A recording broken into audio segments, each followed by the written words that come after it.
Hi there, my name's Pete. I'm the trombone tutor at SScOT, and I'm going to give you a little tutorial on the Pomp and Circumstance March. The part I'm going to talk about today is Trombone 3, which for the younger players is probably the part that you should have a look at, as it's not quite so taxing. I think you'll find it quite fun to play.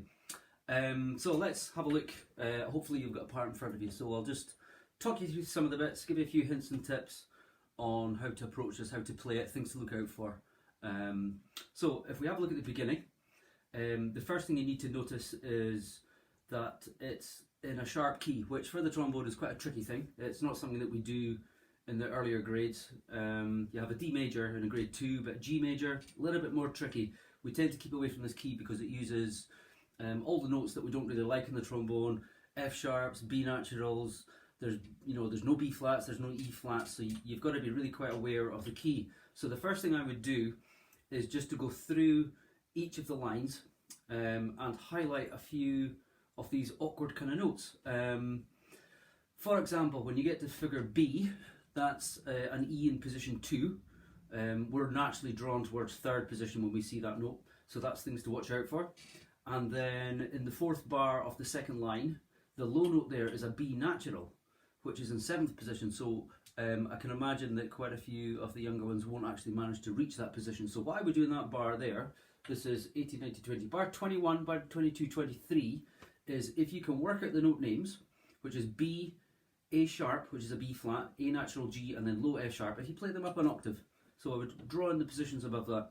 The next note to be aware of is in bar 24.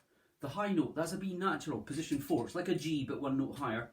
Don't be tempted to go to first position, so there's lots of traps. Elgar writes lovely trombone lines and passages, but he does tend to use awkward keys for us, so you need to have your wits about you. There's quite a few tricky rhythms. At figure B, this rhythm here. That should always be played really quiet, really quite spiky. Elgar is very specific about how he wants notes to sound. So when you see a line above a note, try and make that a longer sound. And sometimes you want to put a bit more sort of stress in the note so it sounds a little bit louder than normal. He writes lots of slurs.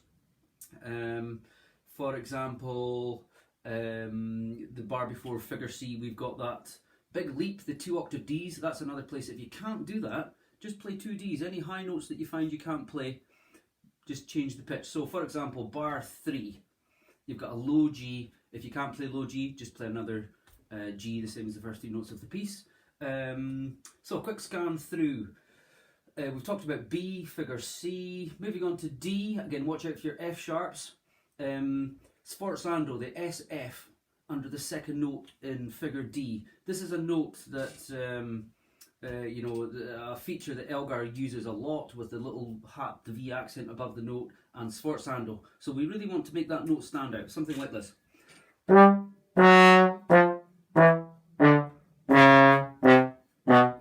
the sound that we're looking for is a really strong sound with the breath. We don't want to tongue the note and make it stick out really, really loud. So it's not like something you would play in like a jazz band. It's that kind of accent. So we're trying to make the note really strong and brassy. And then the little tricky bit that we all find difficult is figure E, the 2 bars before figure E. This is quite an interesting little figure, because then if you jump ahead to figure T, and it's bar 1, 2, 3, 4, 5, 6, bar 6. That's the sound, which is the main theme that the trombones play as our solo within the orchestra. This little bit before figure E is exactly the same thing. So what you can do, if you're struggling to play all these really fast semiquavers, which even when you know what you're doing it's a bit tricky, you can play that figure there. But you've just got to watch out for the start of the bar. The 2 demi-semiquaver Ds are really tricky. That's the kind of sound we're looking for.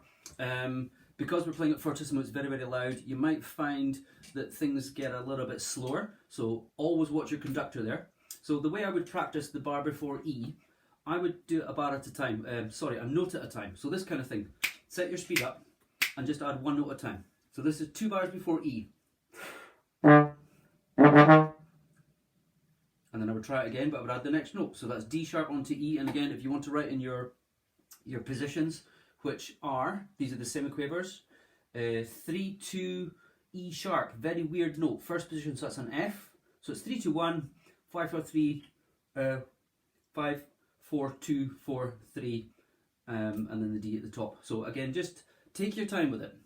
And then the next two notes. And then the third note. And then play all the 4 semiquavers. And then add at the top, so it's a little bit like an altered scale. It is a quite tricky thing to do. If you're not having much luck with it, you can just count 2 bars rest there. That's okay to do that as well. So jumping ahead, figure F. Again, we've got lots of low Gs, fairly short notes, but you don't want to hit them too hard. Keep these, nice tonal quality there. Be careful that you count your bars rest. It's very easy to get that bit a little bit out of time there. Listen out for the cellos and bassoons, the low instruments, they kind of play in between what the trombones do there. And then when you get to figure G, this is a little bit that you've really got to count. So be careful you get your 2 bars before G, you've got another bar, a 1, 2 on G, then you've got 13 bars rest. So if you're not sure how to count these, I always suggest to my students that they use the fingers. So we go 1, 2, 2, 2, 3, 2, 4, etc.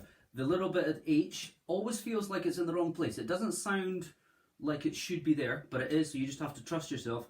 And the other thing to notice at G is we've got to change a key. We don't have our sharp anymore, so we're back to a C major kind of feel. The big noble march, the grandioso part at figure J, your conductor should give you a great big, here we go, because this is where everybody comes in, and it's the first of the big tunes, if you like. So the notes here are marked staccato, it's 40. We want the trombones to be heard, but not too dominant here, because it's pretty much a bass line that you play along with the cello and the double basses. So listen out for tuning with them, and be careful this doesn't rush. So we want everything to be nice and straightforward. You've got, again, a few octave leaps, bar 109. If you can't play the high C, just play 2 low Cs. And please be careful for E naturals and Bs. If you're having trouble with B and 7th, if you can't reach that far, you can just put a bracket around the note and just miss it out. So here's a little bit of J.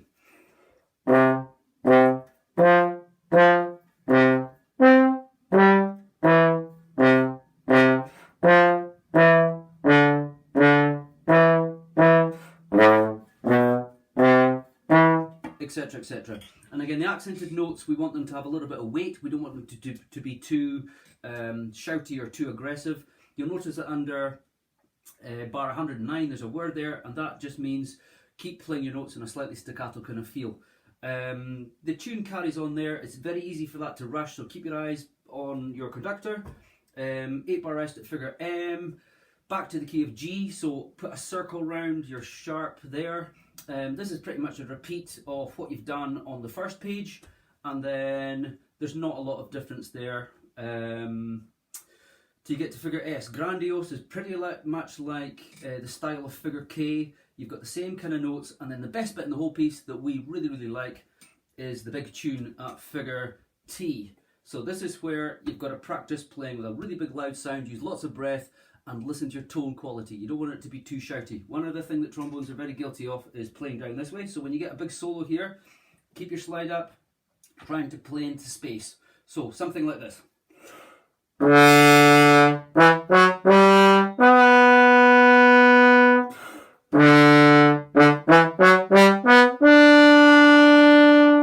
And then after you've played those bars, get out of the way, because the next bit is just like the bass line that you've done before. And then there's a few little typical Elgar type phrases towards the end that you'll hear that sort of nuance in his sound by having a good listen to this. And then the little tricky bit at the end that we all look forward to, but figure W towards the end, you've got a really high G at the end. So if you can't play the high G, put it down an octave, 4th position, and then be very careful that you count 1, 2, 2, 2, 1, 2, ba ba ba at the end. It's very easy to come in a note early. Well, that's just a short run through. I hope that's helpful. And like I say, if there's something you can't play and you're not sure how to do it, you can look it up on maybe some of your other pieces that you're playing at the moment, or if in doubt, put a couple of brackets around it and just give yourself a couple of bars rest. Anyway, hope that's helpful. Enjoy the concert. See you soon.